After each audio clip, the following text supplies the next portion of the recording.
My mom wants me to marry my creepy stepbrother and have his child. She now harasses me at work and lies about the inheritance.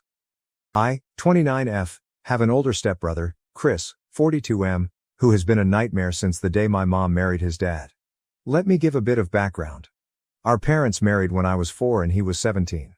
Both our parents were widowed. After their wedding, we moved to the US since my mom had American citizenship through marriage. I was born in the US too, but after my dad died when I was 1, my mom and I moved back to Colombia. My stepdad got his residency through marriage, and my stepbrother, because he was a minor, wasn't a big fan of me. My only memories of him are just constant bullying. He would be left in charge of me since he was studying locally and lived with my parents. But mostly, his babysitting really meant things like locking me in the guest bathroom or the shed outside. He would steal my lunchbox whenever he was the one who dropped me off at school. He even began to harm my pets. I have an old cat that has been with me for almost 22 years. He tried more than once to run her over with his car. My parents never believed any of it. He's the classic golden child. My mom absolutely wanted a son instead of a daughter, so my stepbrother took priority over me. The bullying just kept getting worse and creepier. He had this long key for the bathroom. The door was designed so that if it got locked by accident, one could open it by inserting a long stick or key through a small hole on the outside. He would use it to walk in on me showering. My underwear would disappear sometimes, and I know for a fact it was him. He also started taking pictures of me sleeping. One night, I woke up to him taking care of himself next to me while I slept. I yelled, obviously. My parents came over, but he wasn't in trouble. I was, for tempting him. I was 14 when this happened. He was 27. No one helped me, and he got bolder until he did something I am still in therapy for. When I was 16, it got to a point where I called my biological half-brother, Sam, 48M, and son of my biological father's first wife, to see if I could live with him and his wife, Sandy, during my last 2 years of high school. When Sam found out what was going on, he confronted my mom. My mom didn't care and just told him to take me, as long as he never asked her for money. Done and done. My brother and his wife became my legal guardians and took me in with my cat and the old family dog since I didn't trust leaving any living creature with Chris around. My parents never checked on me. My extended family from my father's side knew what happened and immediately got together to ensure I could finish school well and go to college. I don't know my maternal family at all. Thanks to my paternal family, including Sam's mother and her family, I got my bachelor's and master's with no student debt and work as a nurse practitioner. I still live with Sam, his wife and their 2 kids, and I pay a small rent. Neither Sam nor his wife expected me to pay anything, but that's the least I can do for the 2 people who have taken care of me for 13 years. For anyone wondering why I didn't move, it's incredibly expensive where I live and Sam insisted I stay with them until I save enough to buy my own home. Things seemed okay until my mom messaged me recently. She had not messaged me since I was 18, when she told me she no longer had any responsibility for me. In this message, she sounded overly friendly, telling me how she missed me and asking how I was doing. I was a bit creeped out but decided to be nice, telling her about what I had done since leaving her care. She seemed very interested, as apparently, she knew I was a nurse but not what kind I was. She began asking me about my salary. I didn't tell her anything about it, except that it was enough to pay the bills. My mom then began texting about Chris and how he was barely making any money due to his student debt. Apparently, Chris never finished a degree, jumping from career to career. He is now working in my stepdad's used car business as a salesman, but most of his pay goes toward his substantial student debt accumulated over the years. I told my mom how sorry I was that Chris was having a hard time and wished him luck. That's when my mom finally got to what she wanted. She texted me that I needed to pay his student debt so he could finally begin to make the money he deserves, like the man of the family. I just turned off my phone. When I got home, Sam was surprised since I was usually the last to arrive. Sandy wasn't home yet. I told Sam what happened and showed him my mom's text messages. I don't think I've seen Sam this angry ever. He told me to block my mom, stepdad and Chris if I hadn't done so yet. After talking with Sam and Sandy, I called my boss to ask for the next day and the one after off. This gave me a 4-day weekend, including the days I'm normally off shift. My boss was more than okay with this and told me to just take it easy and let her know if she could help. This backfired because the next day, my mom and Chris decided to come to Sam's house to speak to me. I was alone since Sam and Sandy were at work and the kids were at school. I immediately called Sam and told him what was going on. He told me not to open the door and that he was on his way. My mom spent the whole time screaming that I owed them for raising me and that my sweet brother deserved the money. Chris was going around trying to find a window or door unlocked. There weren't any, since the windows have safety bars and the only other doors are in the closed garage and one in the yard. The yard door was locked, and just in case, I locked the one in the garage. I won't post what he called me when he saw me from one of the windows, but basically, he told me they should have thrown me away when I was a baby since I grew to be a burden. He pounded on one of the windows so hard that he cracked the glass. Eventually, he gave up and went back to the front door, clearly trying to kick it down. I didn't have anything to worry about. The door was a security door, but I was still very scared.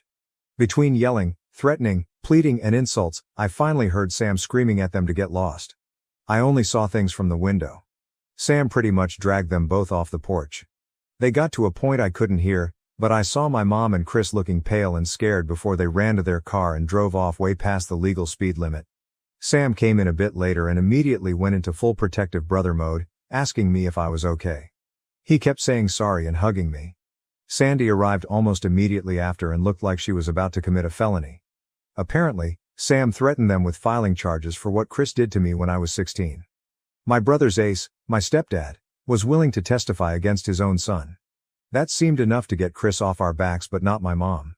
Since then, it's been 3 days, and my mom has sent texts, called non-stop from various numbers, and rallied a group of people who are supposedly my maternal family to harass me for money.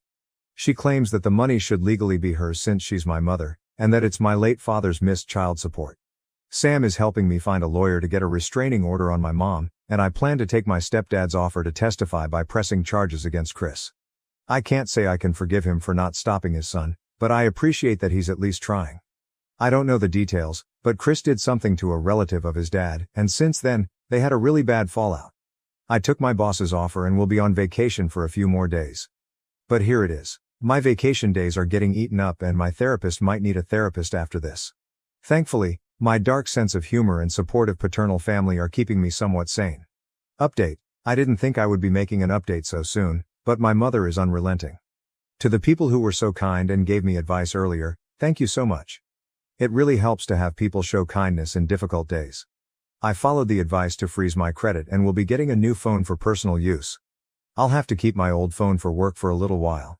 Now, to update on the situation, we are going through with pressing charges and might pursue a civil lawsuit for 2 years of child support my mother owes.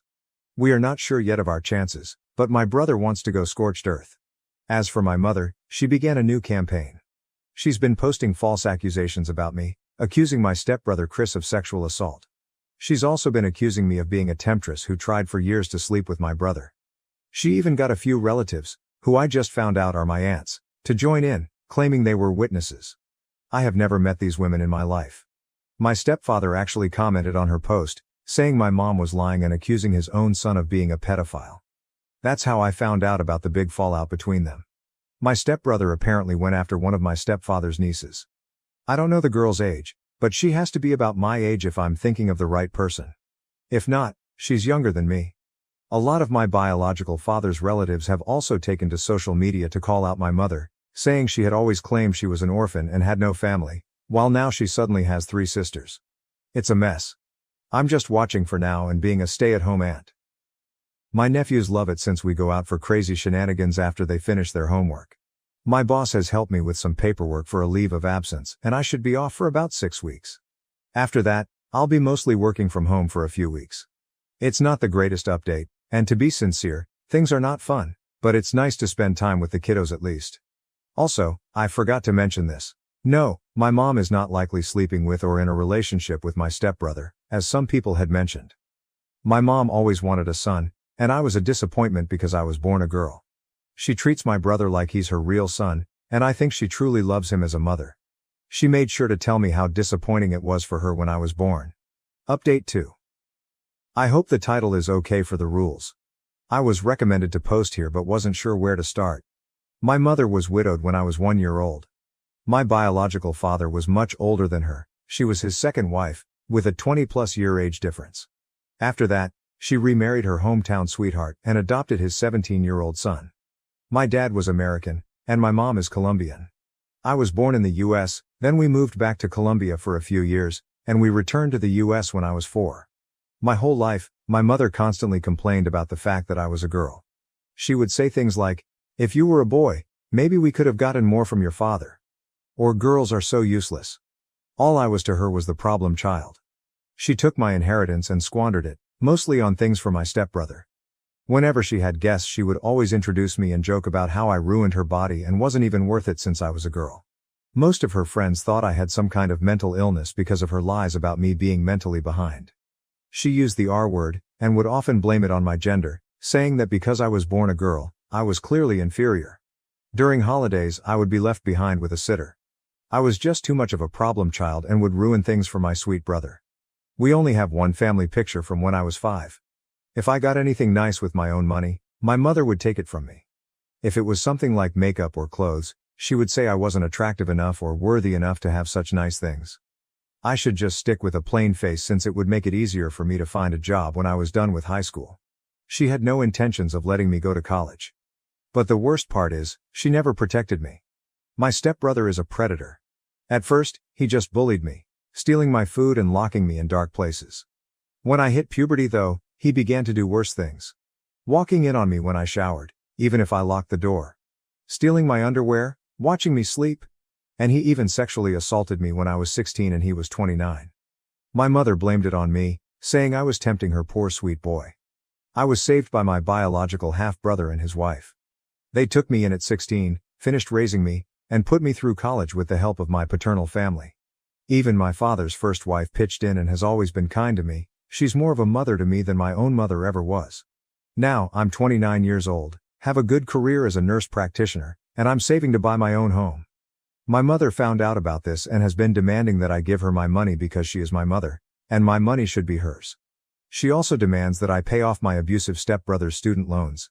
Since I refuse to comply with my dear mother's demands, she has now gone online to post that I'm a temptress trying to ruin her son's life and that I refuse to pay her back for all the care and love she supposedly gave me over the years.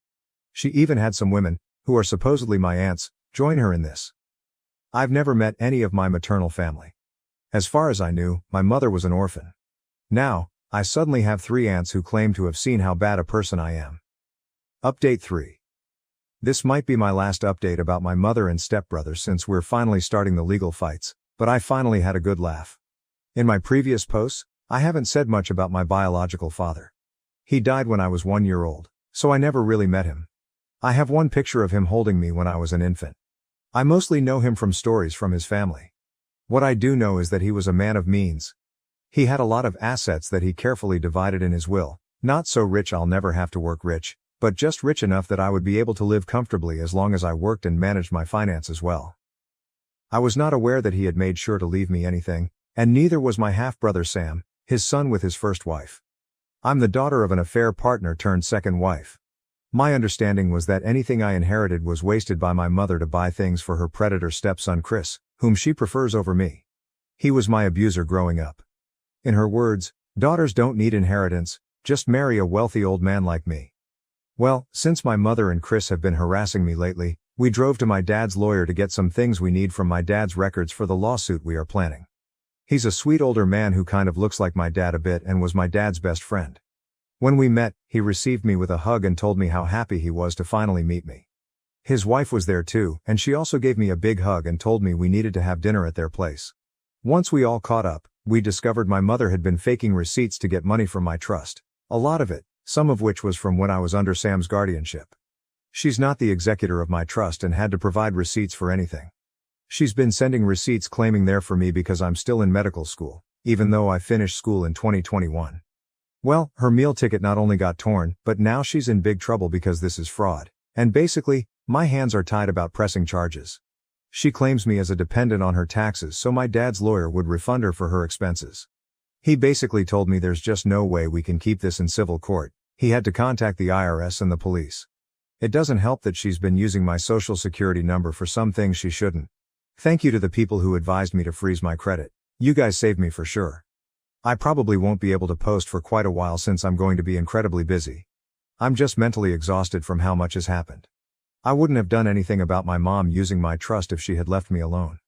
I wouldn't even know about it because the trust is set for me to take over with proof of marriage or graduation from college. Since I didn't know about it, I never sent the required paperwork to take control. She could have milked it dry if she left me alone and just kept sending fake information. I'm in the process of getting what's left of my trust. There's quite a bit in it, and it should be enough for me to get a house or condo if I mix it with my savings and still have some left over to invest or do other things safely. I might wait for a while to buy anything though. I don't know how safe it would be since my mom still has my social security number. Update 4. Hey Reddit, this is more of a personal rant than a full-on update. Things are only starting on the legal side of things, so no real update or information I'm allowed to share. This is more on the personal side of things since I just came home from having my mother harass me in a bar. It was not fun. Short background. My mother is a greedy liar who let her stepson Chris, who's 13 years older than me, abuse me since I was a small child. First, it was physical abuse, then sexual abuse started when I was 14 until I was 16. Now she wants me to clear a student debt, and she has been mooching off my biological father's inheritance. As for last night, well, I decided to go out with some girlfriends for a girls' night. My half-brother Sam and his wife Sandy have been pushing me to go out for a while. We went to a local bar. I mostly stuck to the stools by the bar as I'm a massive introvert, but I like seeing my friends having fun. So I was simply drinking and talking to the bartender in passing. Well, my good mood was ruined when I noticed my mother, thankfully alone, walk towards me. The moment she saw me, she pretty much launched herself to hug me and began crying, saying how much she had missed me and how different I looked.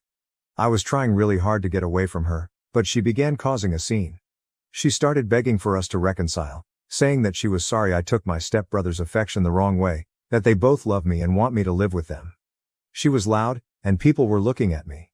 Some even looked sorry for her, and I had people encouraging me to hug my mom back. It was embarrassing and just so wrong. I just exploded and told her to leave me alone and walked out. That was even worse because she kept following me, with 2 or 3 randoms calling me a terrible daughter. She just kept swearing that Chris truly cares for me and wants us to be a family again. She even said that he found me so beautiful that he couldn't help himself when he sexually assaulted me. She said, when he made love to you. As if it was something consensual. I was a minor when he attacked me. He was almost 30. I just started crying and screaming at her to go away and leave me alone. Thankfully, one of my more sober friends called Sam, and he came over very fast. He scared away my mom and took me home. I'm now 100% sure I don't want to go out again. For people wondering why I never called the cops, I called the cops since I was 11 to report the abuse. I reported at 16 what he did to me. They took his side. I don't trust them. I truly believe cops don't care about sexual assault victims. I'm just writing this to get it out of my system. My therapist is unavailable, so Reddit is the next best thing. Update 5. Hey, been a bit, sorry for the radio silence. I had some people asking for updates, but things had been pretty quiet until this weekend, so I had nothing to post. I know people usually do a recap app or something like that, so TLDR. My mother has always preferred my stepbrother Chris, who is 42. He was my abuser growing up. The abuse went from the time I was 11 to 16, when I moved in with my half-brother after the worst attack. I was recently tracked down by my mother, and she along with my stepbrother have been harassing me since. Currently, I'm in a legal fight against them to recover some stolen inheritance from my father and to resolve other matters. This weekend, once again, my mother decided to accost me at work. I was working from home, doing clerical work for the clinic I work at. I'm a nurse practitioner but took some clerical duties to be able to work from home when the mess with my mother and Chris began. Since then, the time I could work from home has ended, so I'm back in the clinic taking patients. For the most part, Saturday went well and quiet. Sunday, however, I noticed someone that shared my mother's name but not her last name. My mom has a very unique name, very old sounding, and I've seen it only twice in my whole life. Of course, there's a big Latino community where I live, so I just assumed this was another person. We're from a Colombian family, though I was born in the US to an American father. Lo and behold, it was my mother using a fake last name. When I saw her, I immediately called my boss. She's aware of the situation and immediately went to ask my mother to please leave the premises. This can be a controversial move, so to explain it before the debate starts. She was in for a general checkup, not a life or death treatment. She was not denied because of protected reasons, but because I, as a member of staff, felt my life was in danger in her presence. There are a lot of other clinics with varying prices, and they are open to new patients, so she can get her checkup anywhere else. This is allowed under our state's law. If she was hyperventilating or clearly in distress, we would not have been able to ask her to leave. My mother, of course, went on a rampage demanding to be seen by me specifically. My boss, thankfully, Was not intimidated and just insisted my mother had to leave or else the cops would be called. After a back and forth that I was watching from the security cameras, this all happened in our waiting room. My mother threw a letter at my boss and left fuming. She even pushed a lady that was walking in, though thankfully no one was hurt. My boss brought me the letter and told me she will make sure not to assign me any patients with my mother's first name and went to make arrangements with our front desk. I took a break and decided to read the letter, mostly to see if it was something I could use for my legal case.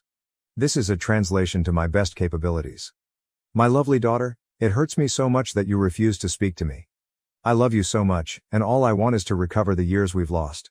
I only have you left from your father, whom I love dearly. I know there are a lot of misunderstandings with Chris. He loves you so much too, and I wish you would give him a chance to prove it to you. He always talked about how beautiful you are and how much he wished you two could spend more time together.